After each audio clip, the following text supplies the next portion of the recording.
E o Flamengo tomou uma decisão rápida sobre a contratação de Lucas Paquetá. Eu vou falar sobre isso, vou falar também sobre Thiago Almada, porque o Palmeiras saiu na frente e fez uma proposta pelo meio-campo argentino. Vou falar de Jorge Carrascal, isso porque o Flamengo recebeu uma proposta de 20 milhões de euros pelo jogador. O Flamengo tenta, de fato, contratar o jogador, não desistiu do jogador. Tá? A proposta está colocada, ela vai ficar sobre a mesa lá do Cruzeiro, do tempo que o Cruzeiro quiser. Eles não vão retirar a proposta, pelo menos essa é a posição que eu incorporei. Vão manter a proposta. Está aí a proposta. Não precisa responder agora, tem tempo, a janela não vai fechar hoje. Fica aí com ela. Bom, vamos mudar o assunto aqui agora para falar de Jorge Carrascal. Isso porque a informação que saiu na tarde de ontem é que o jogador colombiano, atacante do Flamengo, recebeu uma proposta do Napoli de 20 milhões de euros, o que daria hoje algo na casa de 125 a 130, milhões de reais.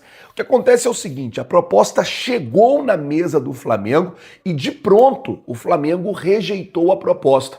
E a alegação do Flamengo foi: não vamos negociar nenhum jogador considerado titular, importante e crucial para a equipe. O Flamengo já havia tomado essa decisão antes mesmo de abrir a janela de transferência, que jogadores considerados titulares, o Flamengo não vai aceitar proposta nenhuma, a não ser que seja o valor da multa. Vale lembrar que ainda essa semana havia duas propostas na mesa por Léo Pereira, uma proposta do West Ham e uma proposta do Cruz Azul do México, que também foram prontamente rejeitadas pela diretoria do Flamengo. Então a ideia da diretoria do Flamengo é não desfazer a equipe, não desfazer o time, manter a base do time. E o Carrascal, ele tá dentro desse projeto, ele tá dentro dessa base, por mais que a proposta era uma proposta vantajosa, o Flamengo pagou 12 milhões de euros pelo Carrascal no meio do ano, agora o Flamengo venderia ele por 20, quase o dobro do que o Flamengo pagou. Mesmo assim, o Flamengo não quis saber de ouvir a proposta, não quis saber de nada. Rejeitou a proposta de pronto e já disse: ninguém considerado titular vai sair da equipe. Nenhum jogador considerado da equipe titular principal e importante para o técnico Felipe Luiz vai deixar o time. Antes de eu falar sobre a situação de Lucas Paquetá, antes de eu falar sobre Thiago Almada, deixa eu falar com vocês sobre Gerson, porque a informação é que o Gerson já fechou com o Cruzeiro, inclusive é esperado hoje em Belo Horizonte. Só que o que acontece, gente, eu preciso falar isso para vocês, preciso explicar isso para vocês, é que o Flamengo ainda tem um percentual ali para receber nessa negociação. É coisa pouca, menos de 1%, mas deve pingar aí pelo menos alguns milhões aí, alguns poucos milhões de reais na conta do Flamengo referente a essa negociação. Vale lembrar que o Cruzeiro pagou, se não me engano, quase 200 milhões de reais, ou vai pagar, quase 200 milhões de reais pela contratação do Gerson. Então, o Flamengo e o Fluminense vão ganhar um dinheiro aí por parte daqueles mecanismos de solidariedade, aquela coisa toda que acontece no futebol, como vocês já estão acostumados. Bom, vamos mudar o assunto aqui agora, vamos falar sobre Lucas Paquetá. Mas antes, deixa eu pedir a você, se quiser comprar produto do Flamengo, qualquer produto, calça, camisa, bermuda, chinelo, produtos em geral do Flamengo, tá vendo aqui essa aba produtos? Então aqui você pode comprar. E quando você compra por aqui, você ajuda o nosso canal, você ajuda o nosso trabalho, você ajuda o nosso crescimento. Então é só clicar aqui na aba produtos e lá fazer a sua compra, lembrando que todos os produtos são originais e chegam na sua casa em qualquer lugar do Brasil. Então, comprando, você vai estar ajudando o canal e comprando, você também vai estar ajudando o nosso Mengão. Vamos mudar o assunto, falar agora de Lucas Paquetá, isso porque internamente o Flamengo bateu o martelo. Eu vi que essa semana saiu a notícia de que o Tottenham estava interessado na negociação do Paquetá. E aí eu fui conversar com pessoas de dentro do Flamengo para poder entender se o Flamengo iria ou não iria fazer uma proposta pelo Paquetá. E aí o que me foi passado foi o seguinte: dentro do Flamengo se estabeleceu para essa janela de transferência um padrão de negociação. O Flamengo vai pagar e vai comprar apenas jogadores de até, no máximo, 26 anos. O Paquetá, se eu não me engano, já está com 28 anos. Então, assim, dentro do Flamengo, A decisão tomada, pelo menos até este momento, eu tô gravando esse vídeo, sexta-feira, 8 horas da manhã, sexta-feira, 9 de janeiro, 8 horas da manhã. Dentro do Flamengo, a decisão tomada até agora é que o Flamengo não vai fazer proposta por Lucas Paquetá, muito porque para a posição do Paquetá, o Flamengo entende que tem ali o Jorginho que joga, que tem o De La Cruz que joga, que tem o próprio Saul que joga e ainda tem o Arrascaeta que faz o meio campo e tal. O Carrascal ele pode vir ali jogar também no meio campo. Na posição do Paquetá, o Flamengo tem outras peças. O Paquetá já está um pouco a mais da idade do que o Flamengo pretende para a janela e também a questão do preço, né? Não é um jogador barato, não é um jogador que sairia lá do West Ham com 2 paçocas e uma mariola. Então, por ser um jogador mais caro, um investimento mais caro e o Flamengo ter adotado um padrão de negociação, o Flamengo decidiu aí que, por enquanto, até o momento, não vai fazer proposta pelo jogador. Saindo do Paquetá e indo para o Thiago Almada, porque esse sim tá dentro dos conformes. Jogador jovem, habilidoso, bom de bola. Torcida fazendo um clamor muito grande pela contratação do Almada. Acontece que o Flamengo não se movimentou até o momento. E aí o Palmeiras, a informação é que o Palmeiras foi quem saiu na frente e fez uma proposta aí ao Atlético de Madrid pelo Thiago Almada. É óbvio que assim, a torcida do Flamengo tá pedindo muito a contratação do Almada e o Palmeiras fez este movimento. Eu vou dizer uma coisa, gente. Eu acho que o Flamengo tem uma estratégia muito bem traçada, assim, muito bem clara, de se fortalecer e não só se fortalecer, mas também enfraquecer os seus adversários.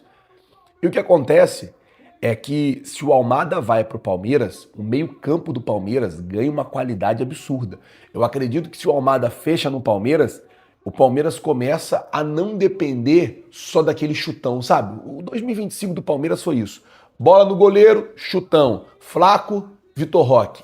Esse era o jogo do Palmeiras em 2025. Se o Almada chega, eles ganham uma qualidade absurda no meio-campo. O Flamengo precisa estar atento a isso aí. É um jogador de qualidade, é um jogador jovem, é um jogador que aqui no Brasil joga em qualquer time. Não sei como é que vai ficar a situação, se o Flamengo vai ou não fazer uma proposta, se o Flamengo vai ou não agir aí com respeito ao Thiago Almada. Se você fosse o Boto, já teria chamado o Atlético de Madrid para uma reunião? Já teria tentado entender qual é a real situação do jogador? Coloca, por favor, nos comentários, eu quero saber a sua opinião. Contrataria ou não Thiago Almada? Responde aí nos comentários, por favor. Falar agora sobre o Wallace isso porque ele vai fazer parte da equipe que vai jogar os 3 primeiros jogos do Campeonato Carioca. Apesar de já estar integrado à equipe principal do Flamengo, o jogador vem treinando junto com os garotos da base e vai fazer essas 3 primeiras partidas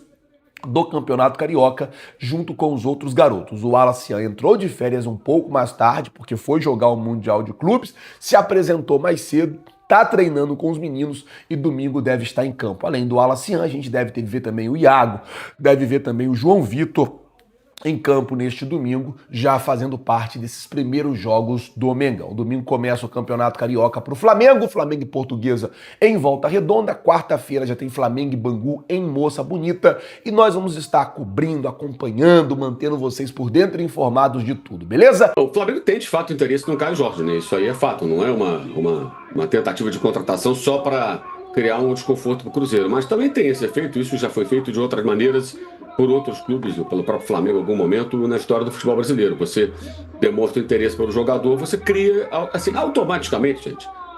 Isso não tem jeito. Você fica quase que, embora você tenha um contrato em vigor, na prática você fica forçado a negociar com o empresário do jogador.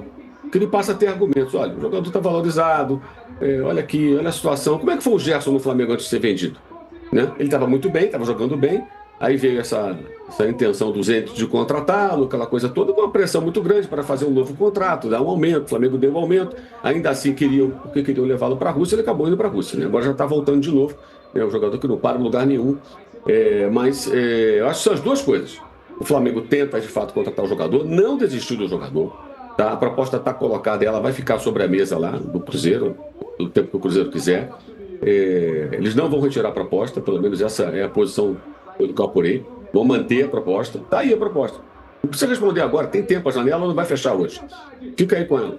Né? E o Cruzeiro pode mudar de ideia ou não. E por que o Cruzeiro pode mudar de ideia ou não? Porque é óbvio que nesse momento vai acontecer uma pressão dos representantes do atleta para que ele seja valorizado, ou seja, fazer um contrato novo, com um outro salário, e você vai forçando o adversário.